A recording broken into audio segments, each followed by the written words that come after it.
Assalamualaikum warahmatullahi wabarakatuh. Perkenalkan nama saya Resti Hidayah, NIM 274 dari kelas Komunikasi Bisnis kelas G. Di sini saya akan menjelaskan tentang good news, bad news, dan persuasive message. Yang pertama itu ada good news atau pesan positif.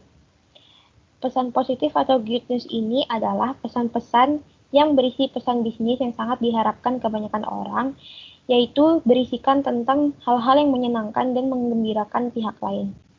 Jenis-jenis pesannya sendiri adalah pesan rutin, kabar baik, dan itikat baik. Biasanya reaksi audiensnya itu senang atau netral dengan cara pendekatan langsung. Pembukaannya itu melalui dengan gagasan pokok atau sesuai permintaan. Lalu inti pesannya itu menyajikan rincian yang diperlukan saja. Dan terakhir biasanya diakhiri dengan komentar yang menyenangkan. Contoh dari good news atau pesan positif itu adalah melakukan promosi jabatan, memberikan intensif, menerima karyawan baru, dan kenaikan gaji. Langkah-langkah menyusun good news itu yang pertama, menyusun gagasan utama dengan membuat pembukaan yang jelas dan ringkas, nada yang tulus, semangat, dan menghindari pertanyaan yang basi. Lalu yang kedua itu adalah menjelaskan. Jadi apabila ada informasi yang mengecewakan, akan disatukan informasi negatif tersebut ke dalam konteks positif. Yang ketiga itu penutup. Jadi penerima merasa bahwa akan mendapat kesan yang menyenangkan. Goodwill atau sama aja disebut dengan good news itu suatu perasaan positif yang dapat mendorong orang menyenangkan dan akan membuat hubungan antara bisnis itu baik. Ini merupakan salah satu contoh dari good news. Surat yang tertera di PPT ini merupakan surat pemberitahuan menang undian. Jadi dari kepada Bapak Kris Nadi dari PT Cekar Membahana Jaya itu memberikan undian ke Bapak Kris Nadi. Contoh yang kedua itu merupakan contoh penerimaan lamaran kerja.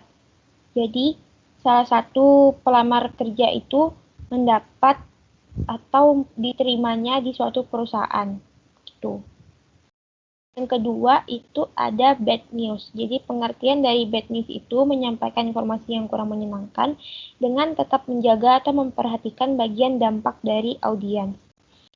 Biasanya pembuatan atau penyampaikan pesan bad news itu harus memperhatikan banyak hal serta harus menggunakan cara yang tepat.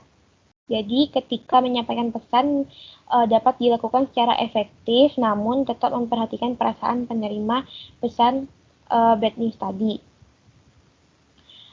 Jenis pesannya itu pesan yang kurang mengembirakan, jadi reaksi audiensnya itu biasanya kurang mengenakan dengan pendekatan secara tidak langsung. Pembukaannya itu biasanya diawali dengan pernyataan netral dan alasan penyampaian pesan. Inti pesannya itu memberikan alasan atas jawaban yang kurang mengembirakan atau memberikan saran positif. Yang ketiga itu diakhiri dengan salam penutup yang bernada akrab. Contoh-contoh dari bad news itu ada berita duka cita, pemutusan hubungan pekerjaan atau PHK, penolakan kredit, dan lain-lain. Langkah-langkah menyusun bad news itu yang pertama ada pembukaan, jadi diawali dengan pernyataan netral dan alasan penyampaian pesan. Yang kedua itu inti pesan, memberikan alasan atas jawaban yang kurang menyenangkan dan memberikan saran yang positif. Yang ketiga itu penutup diakhiri dengan salam penutup yang bernada akrab. Berikut adalah contoh bad news message. Surat pertama itu adalah surat pemutusan hubungan kerja, yang kedua itu penolakan lamaran kerja. Kalau misalnya dijelaskan secara langsung, biasanya itu akan ditambahkan dengan kata-kata permohonan maaf. Yang ketiga itu ada persuasive message atau pesan persuasif. Jadi pengertiannya adalah ajakan untuk mengajak orang lain karena orang tersebut tidak tertarik atau tidak menginginkan apa yang kita tawarkan. Persuasif yang efektif adalah kemampuan untuk menyajikan pesan dengan cara membuat pembaca atau pendengar merasa mempunyai pilihan atau mengarahkan mereka untuk memilih setuju. Jenis pesannya itu pesan persuasif, biasanya reaksi audiensnya itu tidak tertarik atau tidak mengharapkan, pendekatan secara tidak langsung, pembukaan, diawali dengan ungkapan atau pertanyaan yang menarik perhatian. Inti pesannya itu membangkitkan minat audiens terhadap subjek pesan, menggugah hasrat untuk menerimanya. Penutup, tindakan permintaan.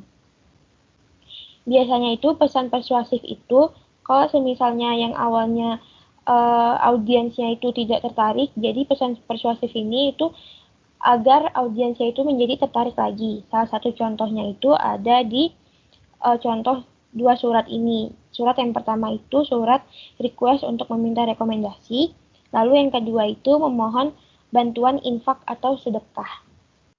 Sekian presentasi dari saya. Terima kasih. Assalamualaikum warahmatullahi wabarakatuh.